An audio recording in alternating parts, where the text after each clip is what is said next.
Prince William and Princess Catherine are scaling back royal duties as Queen Camilla has a tiara moment. Plus, Meghan and Harry on the Kardashians as he steps out at a Formula One event. Plus, royal commentator Amanda Matta joins us to talk about what happens next with Harry and Meghan. Maybe planning to re-enter the social media spaces, Instagram, which I would be all here for. We've got that plus so much more in today's Royally Us. Hey everyone, I'm Christina and that's Christine, and welcome to another big week of royal news. How are you, Christine? Well, I really like the stories we have next week, and we were just talking about how there's some exciting things to look forward to in the next few weeks, so we've got a lot going on. A lot going on, but let's check in to see what you guys had to say about last week's show. Dorothy says William and Kate are doing their jobs, and I am grateful. So are we, because they give us a lot to talk about. I've seen them so much. They've had so many events. It's been really, really great. Definitely. Well, let's get right into the news. And actually, they kind of did scale back their royal duties this week because their three children, Prince George, Princess Charlotte, and Prince Louis, are on a school break. So they decided to take a little bit they're on their half-term break after classes wrapped up last week, and they'll return to the classroom on October 30th. I know that your kids are on a school break as well, so you get to enjoy some little time at home, and that's what they're doing right now. So they're taking a little bit of a break and spending some extra family time with their kids. Yeah, the UK school system is so different. There's lots and lots of breaks throughout the year, and then a much shorter summer break than what we see in the US. And it's really common for families to take time off, to go away, to spend time together during these school holidays. And so it's not totally unusual for the Prince and Princess of Wales to step back. And this is something that they've done really since Prince George has started school. They're really prioritizing that family time and being there for their children as much as they can. And then hopefully as soon as they're back in the classroom, like we said, William and Kate should be back to work.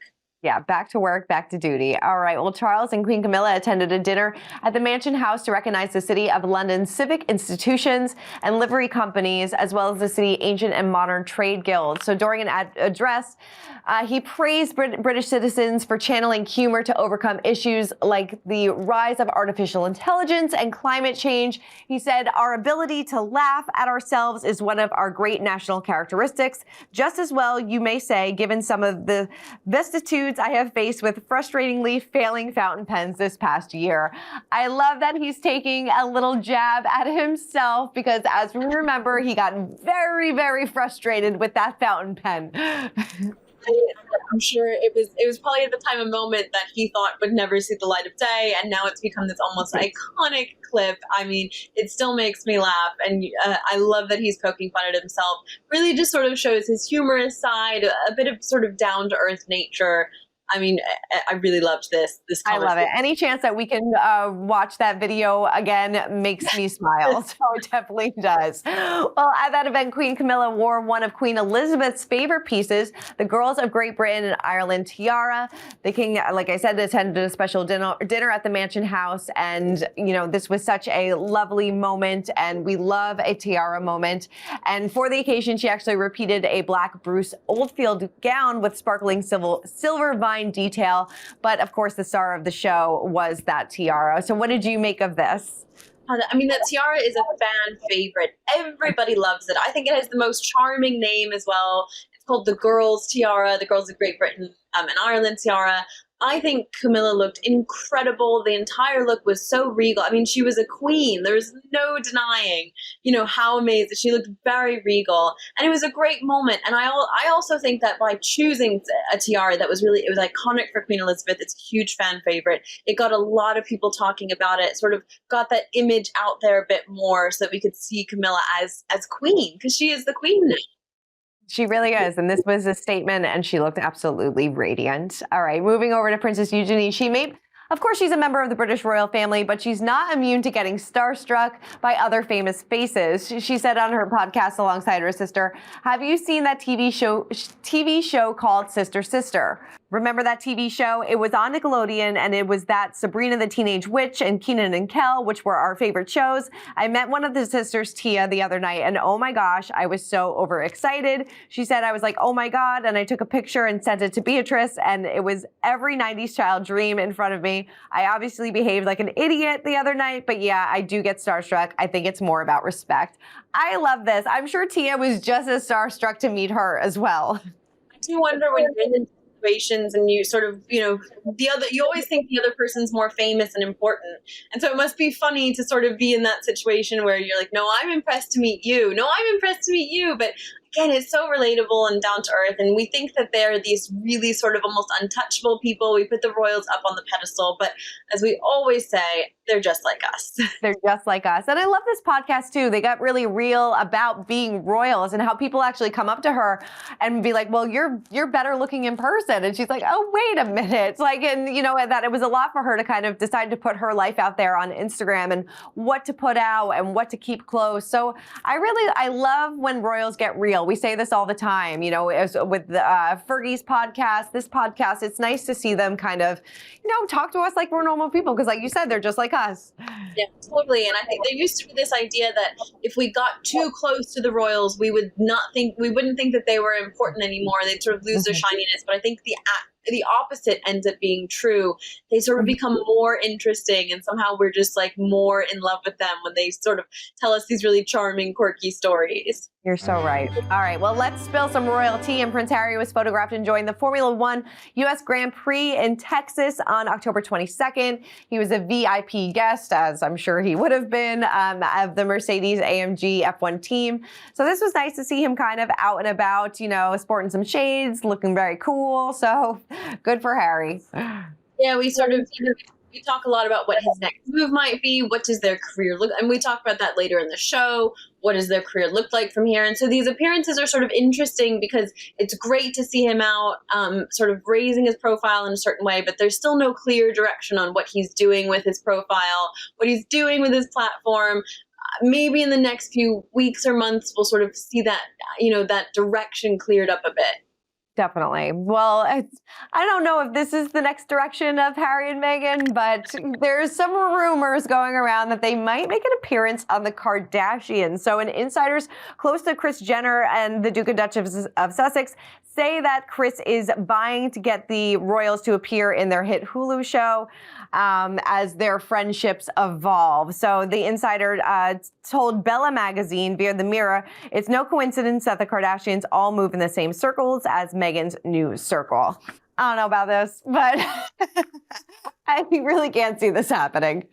The comment sort of comes from Kris Jenner's camp, or not her camp, but her side of things, where it would be amazing for the Kardashian show, it would be amazing for the Jenner and the Kardashian families and sort of really boost the profile, but it doesn't necessarily do anything for Harry and Meghan or their profile. So yeah, I don't know. I don't see this benefiting the Duke and Duchess of Sussex at all. However, I have often said, no, they'll never do that. And then they go on and do it. So I never say never.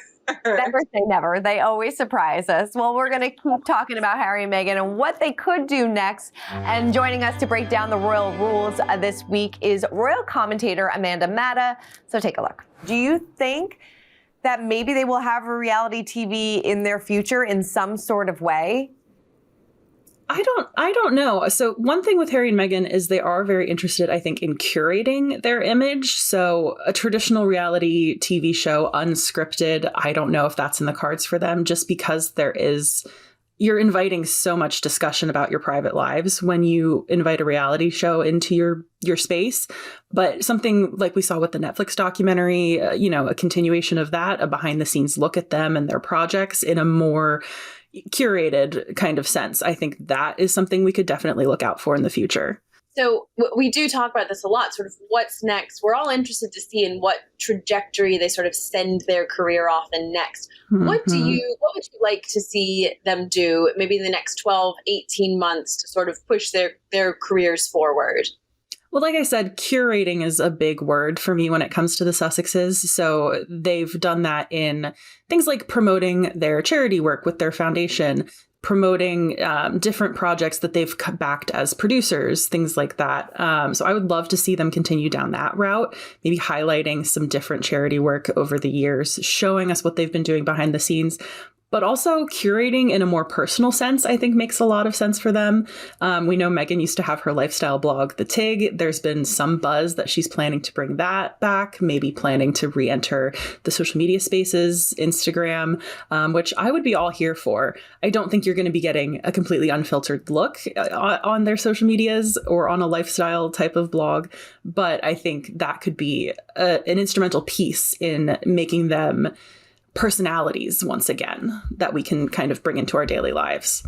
Yeah, I totally agree with you. You know, it was interesting. A podcast came out with Lady Glencomer. She was a good friend of Queen Elizabeth's, and she spoke out about Meghan, saying, you know, she really didn't know what to expect, you know, coming into the royal family. She thought maybe this was going to be glitz and glamour, that she would be treated like an actress. Do you think that if she did stay in the royal family, that she would have had a big impact?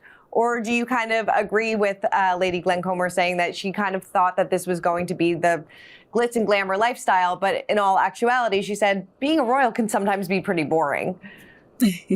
Yeah, I think that Meghan, you know, she was sort of getting, we could call it a crash course in the royal life during her first year of marriage. But I think if she had stuck around, if she had taken on that full-time working role in a greater sense over the years, there could have been a lot of advantages to both the royal family and, you know, I think we talk about Meghan wanting to use her voice to have a platform. And that's something when you enter the royal family, you do have to spend a little time building.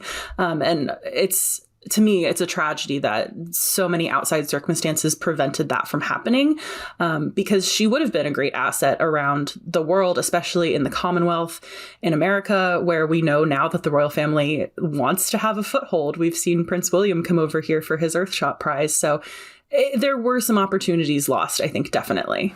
Yeah, definitely give her a follow. It's a lot of fun to see her commentating on the royal family, and she has a great following, so definitely give her a follow. All right, well, let's wrap this up and check in on our pint-sized palace. And Princess Kate couldn't help but poke fun at Princess George's love for pizza. I mean, he, like we said, he's just like us. He was at the World Rugby on October 15th, and he was seen eating a slice at the Rugby World Cup quarterfinal match. And she said he took full advantage of that pizza, as he should. I absolutely love these. You know, we've seen this once or twice where Prince George is at these rugby games. No one else is eating or drinking, and Prince George is going to town on a slice of pizza. I mean, it's very like, you know, with his age and sort of being a boy, it's iconic. Like at the rugby game, having some pizza. I'm sure he did take full advantage. And you know, if he sort of just said, gosh, I could really go for some pizza right now, someone's running out to find it for him, you know? Oh, yeah. They're bringing 10 boxes of pizza over there for Prince George. Whatever he wants, he will be getting. But I love that. So, yeah, as he should take full advantage of it as a 10-year-old boy. You get it. Get it, George. All right.